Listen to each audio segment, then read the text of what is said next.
예수님을 깊이 생각하라라는 제목 가지고 말씀을 전가하겠습니다. 이 종교주의라는 것은 이제 예수님이 십자가 지시기 전 일주일 전의 상황을 이야기합니다. 드디어 이제 예루살렘에 예수님이 입성하시고 이제 오늘부터 일주일 동안 우리가 잘 아는 이 고난 주간이죠. 예수님이 금요일 날에 이제 십자가에 달려서 우리 죄를 위해서 십자가에 죽으시는데, 그래서 특별히 이 한 주간이 너무나 중요하고, 또 특별히 이 사복음서를 읽어보면 예수님의 이 일주일의 이 공생애 중에 33년 사시면서 3년 6개월 동안 공생애를 사역을 하셨는데, 특별히 이 사복음서에 보면 이 일주일 기간이 가장 많이 할애되어 있습니다. 그러니까 3분의 1 이상이 이 일주일에 다 집중하고 있다는 거죠. 그러니까 그만큼 모든 것이 다 중요하지만 예수님의 사역 속에서 이 일주일이라는 이 시간이 너무나 중요하고 또 우리가 너무나 귀하게 들어야 된다는 거죠. 이제 이스라엘 백성들은 며칠 후면 이 절기인 유월절을 지켜야 됩니다. 유월절은 이스라엘 백성들이 애굽에 430년 동안 종살이 하다가 하나님의 은혜로 말미암아 그들이 출애굽하게 됩니다. 그리고 나서 이것을 기억하여서 매년 기억하고 기념하여 해서 그들의 매년 유월절을 지키면서 하나님이 그들을 출애굽하신 그 은혜를 감사하고 감격함으로 말미암아 그렇게 하나님 앞에 절기를 지킵니다. 우리도 무슨 절기 지키는 것처럼 이스라엘에게는 유월절이 너무나 중요합니다. 당시 예루살렘 인구는 한 10만 명 되었는데 유월절 되면은 전 세계에서 다 모여서 예루살렘에 200만 명에서 한 300만 명의 인구가 모여가지고 그들이 예수님의 그 우리를 위해서 구원하신 그 은혜를 감격하고 감사하는 마음으로 호산나를 외치고 있는 거죠. 그래서 지금 유월절에 이스라엘 백성들이 쫙 종료주일날 모여 있어요. 은혜 모여 있는데 이 종료주일에 모여서 그 호산나 하나님을 찬양하고 있지만, 그러나 그들이 외치는 이 메시아와 주님이 이 땅에 오셔서 정말 이 땅에서 우리를 구원하신 그 메시아와는 전혀 다른 메시아이죠. 이스라엘 백성들에게 예수님이 이제 공생의 기간 동안 3년 6개월 동안 수많은 어떤 기적들을 보여주셨습니다. 병을 고치고 죽은 자를 살리고, 나사로 같은 경우는 4일 동안에 죽어 있었는데 예수님이 그를 살리셨고, 또 오병이어 기적으로 5,000명을 먹이시고 또 7,000명을 먹이시고, 또 물 위에 걷고 죽은 자를 살릴 뿐만이 아니라 물이 포도주로 바뀌고, 예수님이 가는 곳곳마다 생명 역사가 일어나고, 예수님이 가는 곳곳마다 어둠이 사라지고 눌린 자들이 자유케 되고 놀라운 역사들이 많이 일어났단 말이죠. 그런데 정말 이 유월절의 주인 되시는 예수 그리스도가 그들에게 왔지만, 그들은 이 예수 그리스도를 바라본 것이 아니라 예수 그리스도라는 이 청년을 통해서 떡의 문제, 자신들의 로마에서 해방시킬 그 왕으로서만 바라보고 있었다는 거죠. 오늘 본문에 들어가기 전에 먼저 여러분에게 한 가지 좀 질문했으면 좋겠습니다. 여러분들은 지금 내가 믿고 있는 그 예수 그리스도가 어떤 분이십니까? 신앙생활을 오래 하면서 살아가지만, 말로는 주님 그리스도를 살아계신 하나님의 아들이라고 고백하지만, 그것이 지식적인 하나님인지 아니면 정말 살아서 역사하시는 그 하나님인 것을 믿고 그 은혜 안에서 우리가 살아가고 있는지. 이전에 한 성도가 기억이 납니다. 이분은 대사관 주재원으로 일을 하신 분이고 우리나라의 고위공직자였습니다. 이분이 하나님의 은혜를 받고 은혜를 경험하고 이제 그가 이제 그 주님을 만나고 살아가게 되는데, 만난 계기가 뭐냐면 주변에서 많은 사람들이 예수를 믿으라 할 때 그 예수가 어디 있냐, 거짓말이다, 헛소리하지 마라. 그런데 그 주변의 사람들이 그렇게 복음을 계속 전할 때 나 요르단에 여러분들 거기에 주재원으로 이렇게 가게 되었습니다. 근데 요르단에 여러분이 잘 알다시피 거기가 바로 예수님이 주사역지가 이스라엘과 요르단과 쫙 이곳이 다 그 예수님의 사역지란 말이죠. 근데 거기에서 보니까 자기가 읽었던 성경에서 내어놓은 내용들이 그대로 다 있는 거예요. 그래서 그가 정말 하나님은 살아계시구나, 예수님은 실존 인물이고 우리 위해서 십자가에 죽으셨구나. 그리고 나서 그때부터 예수를 믿게 되었고 우리나라에서 최초로 회사에서 신우회를 만드는 사람이었습니다. 그래서 신우회를 만들어서 우리가 예배로 시작하고 예배로 마치자면서 모여가지고 계속 모여서 훌륭하신 목사님들을 계속 불러가지고 이제 시간마다 말씀을 듣고 은혜 받는 시간이 되었습니다. 만나는 사람들마다 이분은 이렇게 이야기했습니다. 하나님 살아계십니다. 그리고 하나님이 말씀하신 대로 그 말씀대로 순종만 하면 당신은 병도 나을 것이고, 그리고 또 하나님이 사업하는 사람들은 성공하기를 원한다면 이 성경 안에 사업의 성공이 다 있고, 또 자녀들이 어떻게 하면 성공하는지 이 성경만 잘 보면 정답이 다 있다는 거예요. 근데 한 목사님이 설교를 마치고 그 분을 불러가지고 고위공직자 하니까 이렇게 이야기했습니다. 집사님에게는 하나님이 어떤 분이십니까? 그런데 이 집사님이 말문이 탁 막히는 거예요.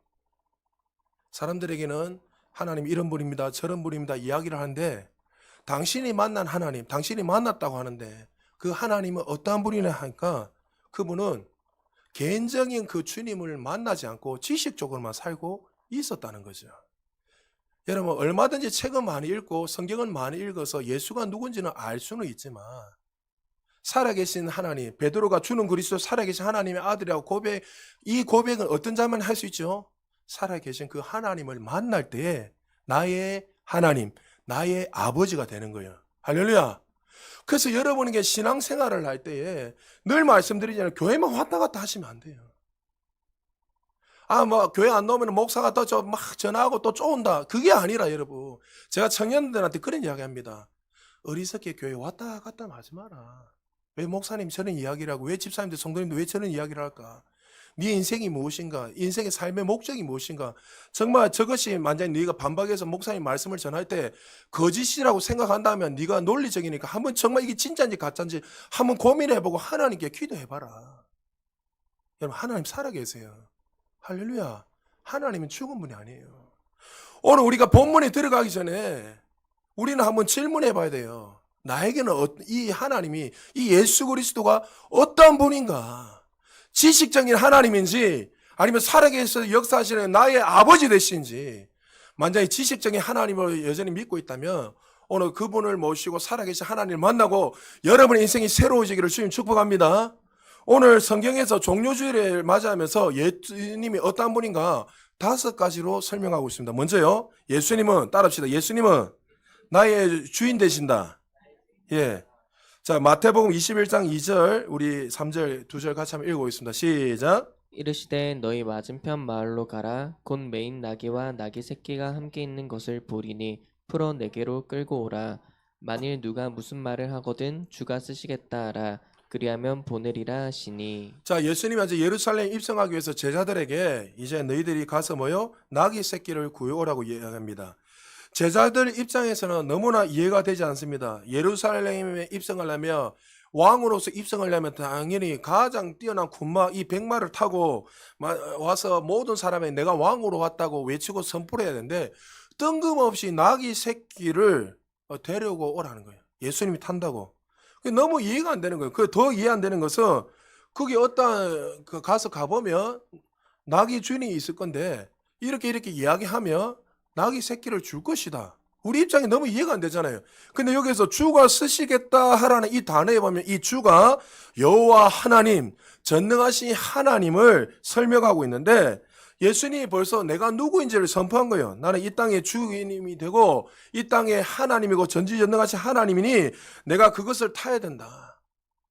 제자들은 그 말을 듣는 순간 이해가 되지 않았지만 주님이 말씀하셨기에 그 말씀에 순종했다는 거죠. 여러분, 순종이란 것은 이해가 되어서 납득이 되어서 순종하는 게 아니에요. 젊은 친구들은 항상 설명해주면 이렇게 이야기해요. 그냥 순종해, 예배 잘 드려. 그럼 자기는 납득이 안 되는 거예요. 납득이 돼야 설득해보세요.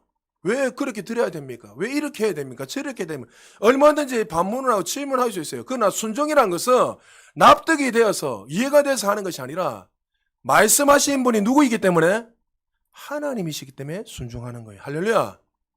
말씀하시는 분이 전능하신 하나님이고 나의 주님 되시기 때문에 그분이 말씀하셨기 때문에 순종하는 거예요. 순종이란 것은 나귀가 보이면 순종하는 것이 아니라 순종하면 나귀가 나타난다는 것을 기억하시기 바랍니다. 순종은 내용을 보고 하는 것이 아니라 말씀하시는 그분이 하나님이시고 신뢰하시는 주님이시기에 그 말씀 앞에 순종하며 나가면 그게 나귀가 있는 거예요. 할렐루야. 병도 마찬가지인 거예요. 하나님 나 사주세요. 나 사주 이게 아니라 성경 말씀에 채찍이 맞으면 나음을 입었으니 나는 이 질병과 상관없다. 그리고 말씀을 통해 내가 깨달고 선포하고 손으로 기도가 나오니 어떻게 해요? 여러분들이 그 말씀을 의지해서 걸어나가면 병이 치유되는 거예요. 할렐루야. 어떤 현상이 오늘도 집사람들이 이야기하잖아요. 환경은 여전히 똑같다는 거예요. 환경은 변화된 게 전혀 없어요. 그런데 하나님을 만나가 보니까 진정한 우리 안에 기쁨과 평강은 하나님의 걸 깨닫게 되는 거예요. 근데 하나님이 나와 함께 하시면 문제는 다 해결되는 거죠, 여러분. 할렐루야. 그러니까 여러분, 우리는 자꾸만 뭔가 내가 원하는 것들이 오면 행복해지고 없으면 불행해지고, 여러분 그거는 세상 사람들과 똑같은 거예요. 주님이 나의 주인 되시면 다 끝난 거예요. 할렐루야.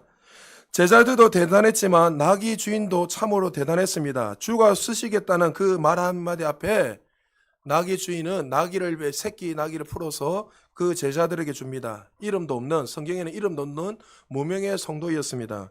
평소에 우리가 추측하기는 하나님을 경외한 사람이었던 것 같습니다. 예수님의 소문을 많이 들었고 예수님이 어떠한 분인가 알았던 것 같습니다. 당신의 물질, 당신의 짐승을 주가 쓰시겠다는 그 말 한마디 앞에 이 나귀 주인은 너무나 기뻐하고 감격하는 마음으로 하나님 앞에 이 나귀를 드리게 된 거죠. 예수님을 따라가는 사람들의 좋은 모델이 나오고 있습니다. 주님이 말씀하시면 질문이 필요 없다는 거죠. 주님이 쓰시겠다면 주님의 영광을 위해서 마음껏 사용하여 주시옵소서. 하나님의 말씀에 순종할 때 가장 기쁨이 있고 가장 행복이 있다는 것입니다. 예수님이 원하시는 것이 있다면 사랑하는 성도 여러분, 기꺼이 주님을 위해서 드리시기를 주님을 축복합니다. 내 전부를 드린다고 해도 그것은 희생이 아니라 영광스러운 특권이고 은혜입니다. 찬송가 149장에 주 달려 죽은 십자가의 그 사절에 보면 이렇게 시인이 고백하고 있습니다. 온 세상 만물 가져도 주 은혜 못 닦았겠네. 놀라운 사랑 받은 나 몸으로 재물 삼겠네. 내 전부를 드린다고 해도 그것은 희생이 아니라 주님을 향한 영광스러운 특권이란 거예요. 삶이란 것은 끊임없는 선택의 연속입니다. 무엇을 선택하느냐에 따라서 인생이 결정이 납니다. 예수님을 나의 주인으로 모시게 되면 인생이 너무나 단순합니다. 신앙생활 쉽습니다. 주님이 나의 주인인 것을 모시고 살아가게 되면 인생이 어떻게 심플하냐면 주인이 원하는 거 하면 되는 거예요. 주인이 해라면 하면 되고 주인이 하지 말라면 안 하면 되는 거예요. 할렐루야. 이 심플한 거예요. 여러분, 하나님의 음성을 듣지 않아도 쉽게 갈 수 있어요. 내가 술 한잔하면 담배를 피면 기뻐할까 안 기뻐할까? 여러분 한번 생각해 보시죠. 청년들 매일 좋아서 질문해요. 목사님, 술 한잔하는 거 죄가 아니에요. 왜 죄 아니에요, 여러분? 근데 술 한잔하는 게 이게 왜 죄가 아닌지 설명을 쫙 해주면서 제가 결론은 이렇게 이야기합니다. 네가 술 한잔할 때 담배 빨아 땡길 때에 하나님 담배 주셔서 감사합니다. 술 주셔서 감사합니다. 감사가 놓으면 마시라고. 근데 반대로 감사가 안 놓으면 안 하면 되는 거예요. 근데 여러분, 이 술이 제 문제가 아니라 담배가 문제가 아니라 여러분, 죄의 어떤 그 모양 따라가면요, 만약에 술을 한잔 하다 보면 어떻게 됩니까? 죄를 짓는 그 장소에 가다 보면 그것을 통해 통로가 되는 거예요. 통로가 돼서 내가 타락하는 것이 술이 문제가 아니라는 거예요, 여러분. 술을 한 잔, 두 잔 하다 보면은 나도 모르게 제약된 곳에 갈 수도 있고 또 몸도 망가지고, 그래서 하나님이 하지 말라는 거지, 술 마신다고 천국 가고 지옥 가는 건 아무 상관없다는 거죠. 그러므로 여러분들 하나님이 기뻐하시면 하면 되고 기뻐하지 않으면 안 하면 되는 거예요. 하나님 원하는 대로 선택하고 살아내는 하나님의 백성들 되시기를 주님의 축복합니다. 그리고 두 번째요, 겸손의 왕으로 겸손하신 예수 그리스도이십니다. 모든 만물의 주인이 되시는 예수님은 누구보다도 겸손함으로 이 땅에 오셨습니다. 세상의 왕이 그 성을 입성할 때는 어땠습니까? 화려한 정말 백마를 타고 화려한 수많은 군사들을 대동해서 정말 웅장하게 입성하면서 내가 왕이다, 이 땅의 주인이라고 외치면 선포할 것인데, 그러나 만물의 주인 되신 예수님은 조그마한 나귀 새끼를 타고 예루살렘으로 입성하셨습니다. 오늘 본문 5절입니다. 같이 한번 읽어보겠습니다. 시작. 시온 딸에게 이르기를 내 왕이 내게 임하나니 그는 겸손하여 낙이 곧 멍에 매는 짐승의 새끼를 탔도다 하라 하였느니라. 겸손하여 나귀 새끼를 타고 입성하신 예수님. 예수님의 삶은 겸손으로 시작하셔서 겸손으로 마치셨습니다. 하늘의 하나님께서 모든 영광을 다 내려놓고 이 땅에 인간의 육신의 몸, 성육신으로 온 그 자체가 겸손이에요. 어떻게 모든 만물을 다스리시는 하나님이 인간의 몸으로 오실 수 있습니까? 그 자체가 뭐요? 겸손입니다. 자, 우리가 극단적으로 봐보면 여러분들이 사람 아닙니까? 우리가 인간이 여러분이 만약 개미로 갈 수 있겠습니까? 만약 여러분들이 개미로 살으라고 이러면 살 수 있겠습니까? 정말 개미보다 못한 존재들을 구원하기 위해서 주님이 오신 거예요. 인간의 몸으로. 빌립보서 2장 6절에 8절 이렇게 말합니다. 그는 하나님의 본체시나 하나님과 동등됨을 취한 것으로 여기지 아니하시고 오히려 자기를 비워 종의 형체를 가지사 사람들과 같이 되셨고 사람의 모양으로 나타나사 자기를 낮추시고 죽기까지 복종하셨으니 곧 십자가에 죽으심이라. 예수님은 자기를 비워 종의 몸으로 이 땅에 오셨습니다. 가난한 목수의 아들로 오셨습니다. 갈릴리 어촌의 길을 걸어가셨던 예수님, 누가 그분을 하나님의 아들로 인정하겠습니까? 삶 자체 모든 것이 예수님은 겸손이었습니다. 심지어 십자가에 못 박혀 죽기 전에 이 제자들의 발을 다 씻기셨습니다. 그 제자들의 발 중에 어떤 제자의 발도 있었습니까? 예수님을 은 30에 파는 가룟 유다. 그 가룟 유다, 자기를 십자가에 죽이는 이 가룟 유다조차도 그 사랑의 그 모습으로 발을 씻기셨습니다. 왜 그러셨습니까? 예수님이 이 땅에 섬기기 위해서 겸손한 자로 오셨기 때문입니다. 마태복음 20장 28절 같이 읽겠습니다. 시작. 섬김을 받으려 한 것이 아니라 도리어 섬기려 하고 자기 목숨을 많은 사람의 대속물로 주려 함이니라. 할렐루야. 주님은 섬기러 오셨어요. 하나님을 깊이 사랑하고 예수님을 정말 닮은 사람의 모습은 무엇입니까? 그분의 성품을 닮아가는 거예요. 여러분 안에 생명 되시는 그 예수 그리스도의 그 생명이 들어와 있잖아요. 할렐루야. 들어와 있으면 그분을 닮아가는 삶. 그게 진짜 하나님이 기뻐하는 삶입니다. 헌신하고 봉사하는 거 참 귀한 일입니다. 성경책을 체계적으로 알고 가르치는 것도 너무나 소중합니다. 그러나 신앙인격은 전혀 다른 영역입니다.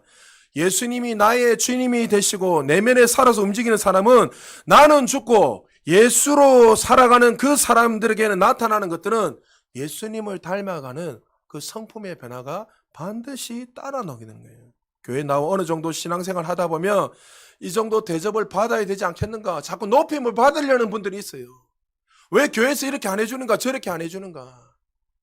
내가 대접 받아야 되는데. 여러분, 모든 만물의 주인 되시는 그 예수님은 이 땅에 대접받으러 오지 않으셨어요. 섬기고 정말 우리를 위해서 대속의 제물로 죽으셨습니다. 정말 주님을 나의 구주로 믿게 되면, 그 주님을 만나게 되면 예수님과 같은 모습이 나타나는 거예요. 섬기는 자로. 할렐루야. 섬기는 자로 나오는 거예요. 옆 사람이 부족하면 그 사람을 섬겨서 세워주고, 물질이 부족하면 또 물질로 섬겨주고, 사랑이 필요하면 사랑으로 섬겨주고, 정말 겸손함으로 나가는 것, 그것이 예수님을 닮아가는 자, 또 그리스도인들의 모습이 되어야 된다는 거죠. 6월절에 어린 양으로 오신 예수님, 나의 죄를 위해서 이 땅에 오셔서 우리의 모든 죄를 해결하시고 구원하신 그 주님의 은혜를 생각하면 우리는 모든 것을 할 수 있다는 거죠. 사랑하는 여러분, 섬김을 받는 것도 중요하지만 예수님이 이 땅에 오셔서 겸손함으로 사신 것처럼 주님을 더 깊이 만나면 만날수록 그분의 성품을 닮아가 겸손함으로 정말 헌신하고 섬기고 사랑으로 나아갈 수 있는 우리 모두 되시기를 주님 축복합니다. 그리고 세 번째요, 우리 예수님은 구원자 예수 그리스도이십니다. 예수님에 대해서 모든 것을 안다고 해도 구원자 되시는 그 예수님을 알지 못하면 우리는 예수님에 대해서 전혀 모르는 사람과 같습니다. 예수님이 이 땅에 오신 근본적인 목적이 뭡니까? 인류의 죄를 구원하시기 위해 오셨습니다. 좀 더 구체적으로 말하면 따라합시다. 나의 죄를 구원하시기 위해서 오셨다. 할렐루야. 그래서 예수님이 입성할 때 무리들이 이렇게 그를 향해서 외치고 있습니다. 오늘 본문 9절입니다. 같이 한번 읽어볼까요? 시작. 앞에서 가고 뒤에서 따르는 무리가 소리 높여 이르되 호산나 다윗의 자손이여 찬송하리로다 주의 이름으로 오시는 이여 가장 높은 곳에서 호산나 하더라. 호산나 다윗의 자손이요. 이 말씀 안에는 메시아에 대한 기대가 있습니다. 호산나의 뜻은 지금 우리를 구원하소서입니다. 좀 더 구체적으로 죄에서 구원하소서인데 그들은 어떻게 해요? 그들은 호산나 다윗의 자손이여 구원하소서. 예수님은 죄를 문제를 해결하기 위해서 왔지만 그들이 외치는 그 메시아의 구원은 뭐였습니까? 죄의 문제가 아니었죠. 다윗과 같은 왕으로 오시옵소서. 우리가 지금 로마의 속국이 되어 있는데 이 로마에서 자유케 하는 왕이 되어 주시옵소서. 그리고 우리의 떡의 문제, 우리의 어떤 의식주의 문제를 해결하는 그 왕으로 지금 외치고 있는 거예요. 호산나 다윗의 자손이여 우리를 구원하소서. 그렇게 예루살렘에 입성할 때 모든 자들이 그 예수님을 외치고 선포했지만 얼마 되지 않아서 어떻게 했습니까? 그 외쳤던 사람이 예수님을 십자가에 못 박혀 죽게 만들어 버립니다. 그 이유가 뭡니까? 그들이 기대하는 메시아가 아니었다는 거죠. 예수님은 인류를 구원하시기 위해서 그들의 죄 문제를 해결하기 왔지만 이 예수 그리스도는 어떻게 해요? 자기가 기대하는 왕이 아닌 거예요. 떡의 문제, 떡의 문제, 또 물질의 문제들, 자녀의 문제들, 그리고 내 인생의 모든 카운셀러, 내 인생을 정말 축복해주는 그런 왕이 아니었다는 거죠. 로마의 속국에서 해방하는 왕이 아니었다는 거죠. 그래서 그들은 정치적인 메시아, 떡의 문제를 해결하는 메시아를 기대했기에 그 메시아 아니음으로 말미암아 예수 그리스도를 십자가에 못 박혀 죽게 만들어 버립니다. 예수님의 이름에도 정말 이 인생을 어떻게 무엇을 위해서 왔는지 담겨 있습니다. 천사가 요셉에게 이 아이 이름을 이렇게 지으라고 합니다. 마태복음 1장 21절에 보니까 아들을 낳으리니 이름은 뭐요? 예수라는데 예수의 뜻이 뭡니까? 자기 백성을 그들의 죄에서 구원할 자다. 할렐루야. 여러분 예수님의 이름이 자기 백성을 구원할 자는 거예요. 이미 태어날 때부터 이 인류를 구원하기 위해서 천사를 통해서 이렇게 말씀해 주셨다는 거죠. 여러분 이 예수 그리스도 구원자 예수 그리스도를 만나게 되면 인생이 달라지는 거예요. 할렐루야. 인생에 반드시 개혁이 일어나고 변화가 일어나는 거예요. 여러분의 삶에 예수님을 만났는데 어떤 변화가 일어나지 않다면 다시 한번 질문해야 돼요. 내가 정말 구원자 예수님을 만나서 살아가고 있는가? 이스라엘의 아스레 추수교회 담임 목사인 카이 코엔이라는 목사님 계십니다. 여러분 유대인들이 예수를 믿는 것은 거의 희박합니다. 1%도 안 됩니다. 여러분 그들은 구약의 예수 그리스도를 기대하지 우리가 만난 예수 그리스도를 기대하지 않아요. 왜요? 그들은 여전히 어떻게 해요? 아직 예수님이 오지 않았다고 믿고 있습니다. 근데 이 가이의 코인이라는 이 목사님, 코인이라는 뜻이 제사장인데 이분은 레이지파 사람입니다. 레이지파 사람이니까 조상이 누굽니까? 아론입니다. 아론. 이분은 그냥 공부 열심히 해서 랍비가 돼서 제사장 가문으로서 이스라엘에서 땅땅거리면서 사는 분입니다. 가이 코인이 코인 자체가 제사장이기 때문에 모든 사람들이 저 사람은 아론의 후손이다. 모든 사람이 존경하게 돼요. 자연스럽게. 그런데 어느 날 이제 공부를 열심히 하고 예루살렘을 지나가고 있는데 어떤 한 사람이 신약 성경을 주더라는 거죠. 근데 신약 성경을 받자마자 이 먹고 보다가 고기를 씩 둘러보니까 그 성경책을 준 사람이 없어져 버린 거예요. 이 뭔 일이지? 그리고 나서 이 가이코의 이 목사님이 성경을 여러분 신약 이 유대인들에게는 신약 성경이 읽으면 안 됩니다. 읽으면 큰일 납니다. 구약만 읽습니다. 신약 안 읽습니다. 제가 이스라엘 갔다 왔댔잖아요. 갔다 왔을 때 저하고 같이 갔던 목사님이 신약 성경을 나눠주니까 보는 앞에서 찢어버리고 목사님 앞에 침을 팍 뱉어버려요. 침을. 그 목사님 70이 넘은 분인데 진짜로요. 침을 뱉어버려요. 구약만 이제 신약 성경을 절대 안 읽습니다. 이스라엘 백성들은. 정통 유대인들은. 그런데 이 목사님은 지금 제사장 가문이고 당연히 랍비가 돼서 존경을 받는 누구보다도 이 신약 성경을 안 읽어야 되는 건 누구보다 잘 알잖아요. 근데 갑자기 마음속에 한번 읽어보고 싶다 이런 마음이 들어요. 근데 오늘 본문을 막 읽다가 뭐요? 예수님이 나귀 새끼를 타고 예루살렘에 입성하는 걸 읽게 되는 거예요. 근데 그분은 구약에 능통한 사람이니까 이 예언이 어디에 나와 있어요? 스가랴서에 나와 있는 거예요. 자, 스가랴서 9장 9절 우리 같이 한번 읽어볼까요? 시작. 시온에 따라 크게 기뻐할지어다 예루살렘에 따라 즐거이 부를지어다 보라 내 왕이 내게 임하시나니 그는 공의로우시며 구원을 베푸시며 겸손하여서 나귀를 타시나니 나귀의 작은 것 곧 나귀 새끼니라. 할렐루야. 이 코에이란 목사님, 아니, 나중에 목사 됐지만 이분이 스가랴가 예언했던 그 나귀 새끼를 타고 입성하는 그 메시아가 바로 우리가 2000년에 죽였던 예수 그리스도였구나. 그분이 깨닫게 된 거예요. 그리고 그날 이후로 자신의 출신 가문을 다 내려놓고 신학을 공부해서 지금 목사가 되었습니다. 할렐루야. 여러분, 유대인 중에 만약 예수를 믿게 되면요, 거기에서 추방당합니다. 그런데도 불구하고 그 목사님이 나의 구원자가 예수 그리스도인 것을 경험하게 되니까 어떻게 해요? 그의 삶에 혁명이 일어나고 변화가 일어나서 지금도 전 세계를 다니면서 이 진리의 복음을 전하고 있고 지금도 유대인들에게 이 진리의 복음을 전하고 있다는 거죠. 여러분, 교회를 다니고 나름대로 열심히 내고 있지만 아직도 혹시 여러분 가운데 구원자 되시는 예수님을 만나지 못했다면 오늘 이 시간 이 코이 목사님 같이 주의 이름을 부르는 자에게 구원을 이루는 그 역사처럼 그 주님을 만나는 역사가 일어나길 주님 축복합니다. 그리고 그 주님을 만났다면 여러분의 삶에 반드시 혁명이 일어나고 기억이 있다는 사실 기억하고 그 좋으신 하나님 구원자 예수님을 인하여서 여러분의 삶을 드릴 수 있는 우리 모두 되시길 주님 축복합니다. 그리고 우리 예수님은 왕으로서 이 땅에 오셨습니다. 예수님이 예루살렘에 들어가실 때 사람들은 종려나무를 가지고 흔들기 시작합니다. 종려나무는 승리를 상징하는 나무인데 예수 그리스도가 사망의 권세를 깨뜨리고 사단에서 이기신 그 승리를 상징하는 표징이 바로 종려나무 가지를 흔드는 겁니다. 그래서 그 예수님이 입성할 때 왕으로 오셨다는 그 이스라엘 백성들 알고 종려나무를 가지 흔들고 자신의 옷들을 까면서 왕의 입성을 맞이하고 기뻐했습니다. 마태복음 21장 9절에 다시 한번 읽어보겠습니다. 시작. 앞에서 가고 뒤에서 따르는 무리가 소리 높여 이르되 호산나 다윗의 자손이여 찬송하리로다 주의 이름으로 오시는 이여 가장 높은 곳에서 호산나 하더라. 아멘. 호산나 다윗의 자손이여 찬송하리로다. 다윗의 왕권을 이어받아 진정한 왕이 되실 그 메시아 예수 그리스도를 그들은 높이고 있습니다. 우리를 죄에서 구원하실 그 예수 그리스도뿐만 아니라 우리를 다스리시는 그분이 왕 되신 예수님입니다. 왕 되신 분이 예수님이 우리가 그의 백성이라면 왕이 우리 인생을 책임지는 거예요. 할렐루야. 여러분 그 사실을 믿으세요. 그래서 마태복음 21장 9절에는 주의 이름으로 오시니요. 누가복음 19장 38절에는 찬송하리로다 주의 이름으로 오시는 왕이요.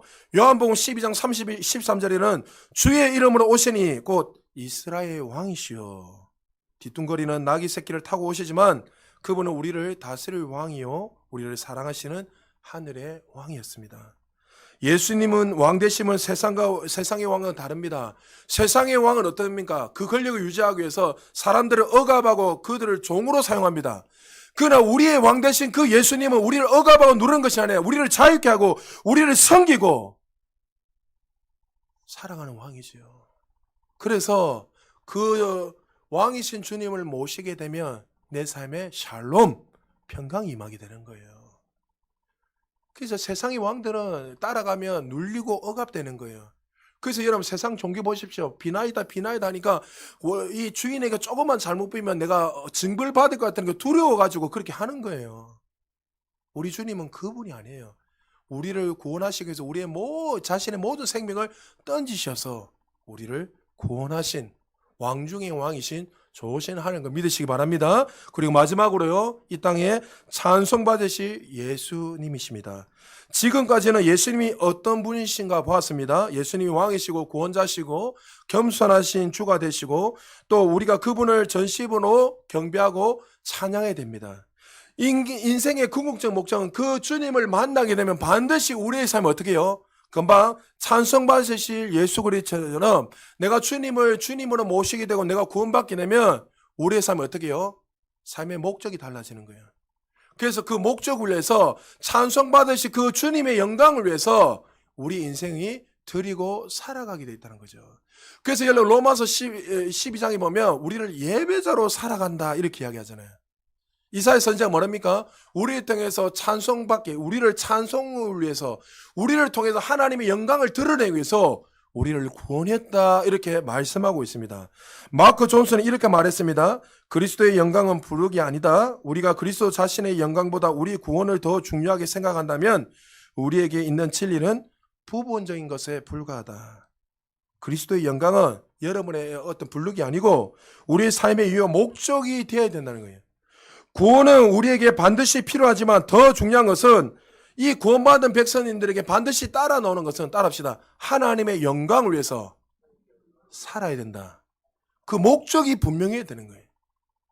여러분을 구원받고 여러분들이 이제 천국 가기 때문에 인생이 다 됐다 이게 아니라 구원받는 그 순간부터 이제는 어떻게 해요? 나 중심으로 살아가는 그 인생이 내가 주인이 되고 나의 영광을 위해서 나의 목적으로 살아가는 그 인생이 이제는 주님의 영광을 위해서 주님의 나라를 위해서 주님을 찬양하기 위해서 예배자로 살아간다는 거죠. 그래서 예수님을 만난 사람들은 한결같이 호산나 호산나 하면서 하나님을 찬양하며 예배자로 살아갑니다. 바울이 로마서 1장에서 11장까지는 교리적인 것을 설명하고 이제 12장부터는 본격적으로 이제 하나님 자녀들은 어떻게 살아가야 되는 가인데 11장 마지막 절에 이제 거듭난 자들은 어떠한 삶으로 살아야 할 것이 먼저 구체적으로 결론내면서 12장에 넘어갑니다. 우리 11장 36절 로마서 우리 같이 한번 읽어볼까요? 시작. 이는 만물이 주에게서 나오고 주로 말미암아 주에게로 돌아감이라. 그에게 영광이 세세히 있을지어다. 아멘. 할렐루야. 나를 통해서 하나님의 영광을 나타내는 거예요. 할렐루야. 여러분이 먹고 마시는 걸 누굴 위한 거예요? 하나님의 영광을 위한 거예요. 여러분이 자녀들이 잘 되는 것도 근본적으로 내가 잘 되기 위한 것이 아니라 그 잘됨을 넘어서 어떻게 해요? 하나님의 영광을 드러내기 위해서 잘 되는 거예요. 할렐루야. 그것이 우리의 궁극적인 목적이에요. 하나님을 아는 것은 교리가 전부가 아닙니다. 하나님의 말씀을 잘 알고 신학적인 체계가 있다고 해도 마지막에 모든 것의 정점은 예수 그리스도를 향해서 하나님의 앞에 영광을 돌리며 찬양하며 살아가는 것이 우리의 궁극적인 목적이 되는 거예요. 여러분, 물질도 그렇고 여러분의 시간도 그렇고 모든 사람들이 주님의 영광을 위해서. 제가 금요일 날도 이야기했잖아요. 어떤 분이 헌금을 이렇게 내는데 헌금을 많이 내요. 그런데 올해는 내가 좀 헌금을 이렇게 좀 더 섬겨야 되겠다. 더 내야 되겠다. 성경금도 그렇고 더 해야 되겠다. 그리고 나서 딱 결단하고 냈는데 1년치가 바로 들어오더라는 거예요. 할렐루야. 여러분 잘 들으세요. 그분이 무슨 돈 놓고 돈 먹게 하려고 낸 거예요. 그게 아니잖아요. 내가 어떻게든 내 모든 삶을 주님의 영광을 위해서 주님의 나라를 위해서 내가 살기 위해서 하나님 앞에 감사함으로 그렇게 드리니까 그 삶에 하나님이 풍성하신 그 은혜가 부어지는 거예요. 그 태도 중심이 중요한 거예요.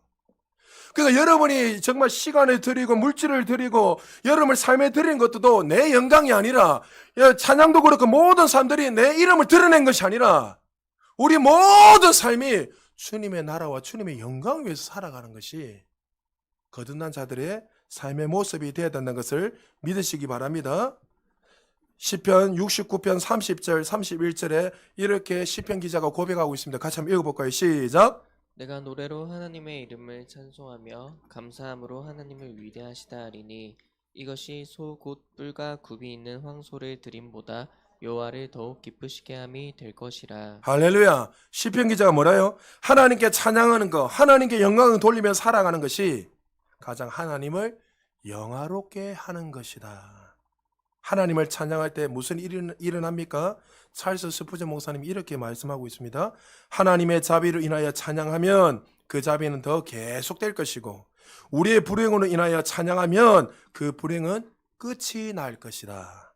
하나님이 인자와 자비를 찬양하면 그 인자와 자비는, 인자는 사랑입니다. 그 인자와 자비는 우리의 삶에 점점 더 계속 증가될 것이고 때로는 우리 인생 속에 불행해지고 낙심되는 일이 나고 절망된 일이 있다 할지라도 그 불행에 대하여서 원망하고 불평하는 것이 아니라 오히려 살아계신 하나님을 찬양하고 나의 구원자 되신 그 주님을 찬양하고 경배하게 되면 어떻게 해요? 그 경배를 통해서 어떻게 해요? 그 불행은 끝나게 될 것이란 거예요. 할렐루야. 하나님 살아계세요. 하나님 죽은 분이 아니에요. 그래서 여러분들 성경 기자들 성경을 읽어보면 바울도 대신 감옥 가운데도 주님을 찬양했잖아요. 주님을 찬양하고 주님을 경배하고 가는 곳곳마다 찬양하고 주님을 경배하고. 왜요? 하나님이 우리를 찬양하는 자로, 우리를 영광받기 위해서 우리를 그렇게 부르셨기 때문인 거예요. 여러분 한 사람 한 사람 얼마나 귀하고 존귀한 자인가도 기억하십시오. 할렐루야. 여러분이 가는 곳곳마다 주님을 찬양하고 예배자로 살아가며 우리를 통해서 당연히 하나님의 영광을 받으실 뿐만 아니라 또 어떻게 우리를 통해서 믿지 않는 수많은 자들이 하나님의 영광을 보게 되는 거예요. 그래서 여러분들은 잘 돼야 돼요. 할렐루야. 모든 삶 속에서 하나님이 기뻐하시는 그 삶을 살아가야 되면 하나님의 영광의 그 삶이 나타난다는 거죠. 오늘 우리는 이 종료주일의 주인공 되시는 예수님이 예루살렘을 입성하시는 모습을 보았습니다. 우리 인생에 가장 중요한 질문이 있습니다. 여러분 서두에도 얘기했지만 여러분에게는 이 예수 그리스도가 어떤 분이십니까? 우리의 주인이요? 겸손의 왕이요? 우리의 구원자요? 우리의 찬송을 받으실 영광의 왕이십니까?